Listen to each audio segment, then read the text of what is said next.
After the Warriors ruined any shot they had at getting their security deposit back on the visitors' locker room, David West emerged victoriously to break some news. Sort of. It was more of a bending than breaking. Quote, "We're so tight, people don't even know what we went through. They're trying to find out. We don't have suckers on this team. There were some things internally. When you guys find out about that bleep, you'll trip. You'll trip." End quote. Now, to be clear, I don't know what that bleep was.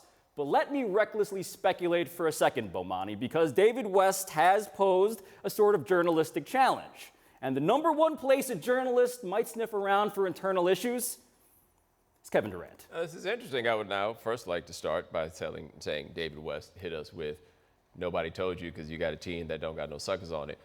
But you're going to find out one day. So eventually somebody's going to turn into a sucker. Yeah, there's a lot I don't really know, but tell me about your Kevin Durant hypothesis. I just feel like in terms of the people, the characters on this team that we have been watching closely, the one guy who seemed to have difficulty fitting in with the team in a way that was of a contrast from last year, when he fit in seamlessly, perfectly, was KD. And I understand, Kevin Durant, if you are out there, you are very angry at us because, hey, you just won Finals MVP, and now you're doing this on the first Monday after my Finals MVP.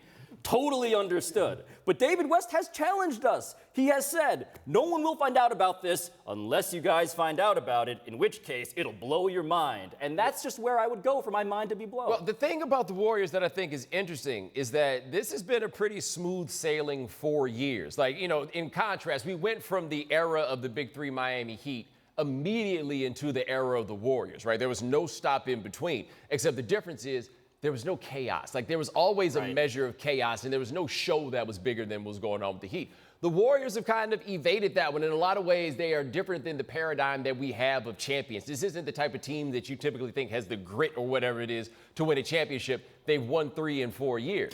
But curiously, you could go to other places if you were trying to figure this out, too, because Kevin Durant would be the first place to sniff, but Draymond Green plays for that team.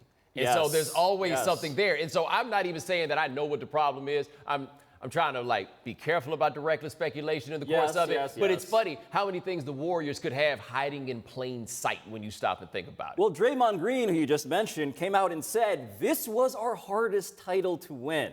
I mean, that was obvious, though, right? I think so. And then our colleague Mark Spears pointed out that sources indicate to him that there were at least 2 players with personal kind of adversity that they had to overcome this year. So there is something here. I do wonder, though, was this David West getting a little bit out over his skis? Because there is kind of a hunt. I was joking about whether I actually think it's Durant 100%, but journalists, I can testify, are sniffing around this, and they're going to find or try to find something. But he's pretty confident that their sucker quotient is such that this will not happen. Or their anti-sucker quotation, more accurately. Yes. He feels pretty confident, although I feel like, I mean, he could have told me, right? Like, he could have told. Slide in Bomani's DMs, David Holla, West. let me know something. Somebody could tell me something. You can trust this face. Yeah.